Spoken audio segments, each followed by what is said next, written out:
الأسير اتغير اتنور. لازم نتغير، نحارب الجهل، الفقر، المرض، كمان الروتين.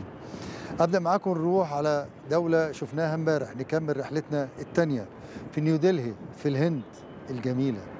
الهند اللي كلها تناقضات، فيها الفقر والغنى، فيها الابتكار والإبداع، وفيها برضو حاجات غريبة جدا. نروح هناك وأكمل معاكم.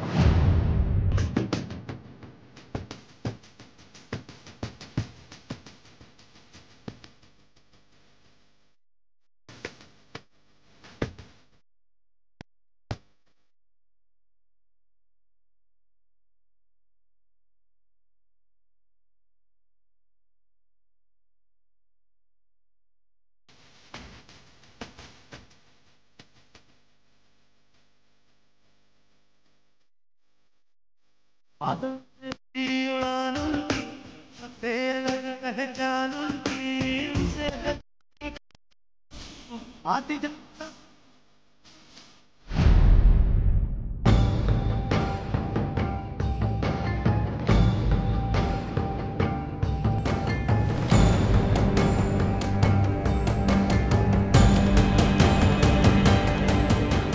المشاهدين، احنا في IIITD. هنا نموذج للتعليم الحكومي بس بفلوس.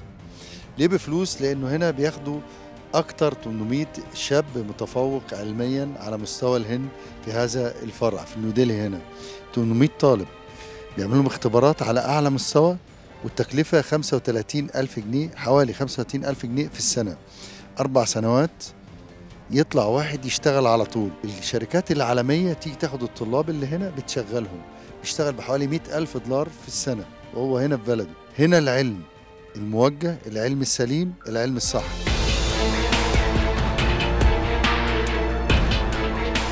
I'm an adjunct faculty and I had communications here.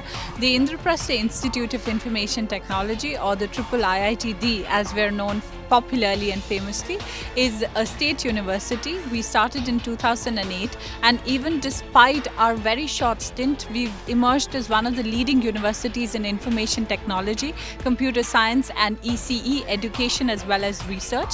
The vision, which was actively led by an eminent board of governors that includes industrialists, academics, as well as people from the government, and an actual teaching faculty, a leader in it by himself, Professor Pankaj Jalote, who's held the Infosys senior managerial position, who's also taught at the IIT Delhi. So we view all education as global in the sense that the outcome, the product of the education, namely our graduates, will be global citizens. They can choose to work wherever they do. To that effect, we actually have international companies coming in recruiting. It's already the TI, Yeah. Every year. Every year, a few companies come. They take people globally. Some students will go abroad for higher studies. Some people will choose to be here. Some people will start their entrepreneurship. So, this is a global education will empower you to work anywhere you choose to. I believe there should be possibilities. I think for various reasons there isn't too much collaboration between Indian academia and IT and Egypt in general for a host of reasons. But I think clearly there is a lot of potential because in India the IT education as well as IT technology has really taken a good step forward. There is a good infrastructure as well as knowledge base available. So I'm sure we can partner in a very meaningful way with Egyptian institutions and research universities as well as industry perhaps. The perspective what even CERC has is to help law enforcement agencies or anybody who needs computer security, help them with their dreams and aspirations. What we are or what I'm currently working on is to help law enforcement agencies use open knowledge available from online social media to do their day-to-day tasks, communicate better with citizens and to curb violence that happens through online social media. Is how to deal with spam and cybercrime on online social media. So that is what I'm currently working on. So basically, there is a lot of spam, for example, phishing, online frauds, fake identities, etc., which happen on Twitter, Facebook, and other social media.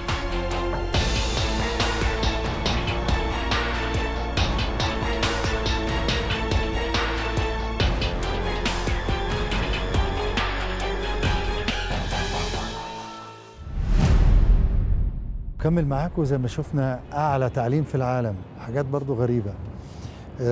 نشوف مثلا ما يبقى في الدنيا حر قوي عايزين مطره، يعملوا تزاوج ما بين الضفادع ويعملوا فرح كبير قوي ويستدعوا الآلهة، هم يعني شايفين كده عشان المطر يجي.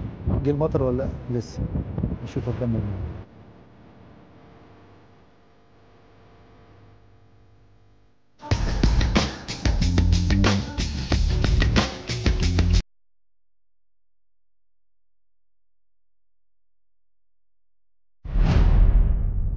من الحاجات الجميله اللي شفتها في مدينه بومباي، عامله ليها كورنيش زي اسكندريه كده، عاملين جمانيزيوم صغير، يعني حاجه زي محطه الاتوبيس، الواحد هو مثلا ماشي بيجري يقعد يتمرن شويه، وحاجات بسيطه جدا يعني. فاتمنى في مصر ناخد بعض الافكار البسيطه الغير مكلفه زي الفكره دي ونعملها مثلا على كورنيش القاهره، كورنيش اسكندريه، بعض الحدائق العامه. ليه ما نخدمش الناس؟ اشوف واكمل معاك.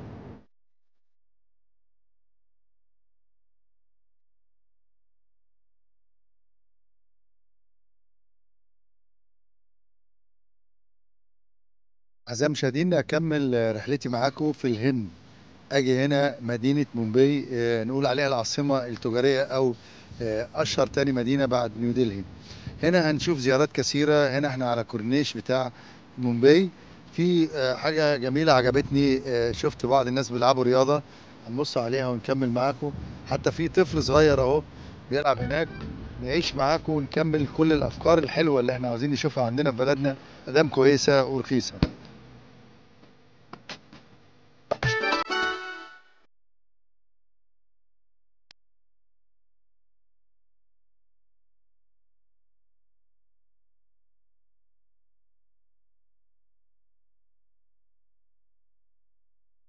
اهو جيم جميل اهو في الشارع موجود، يلعب عليه اكتر من 5 6.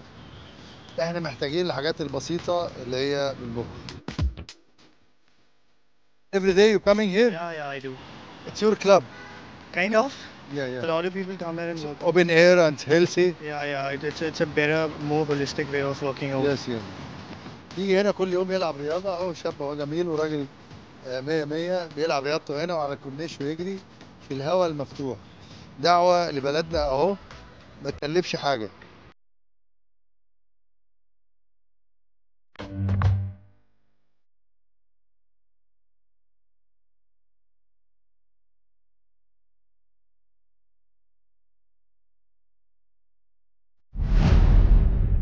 عاوز اقول بقى على صوتي، يا مصريين لازم نتغير، لازم نتغير.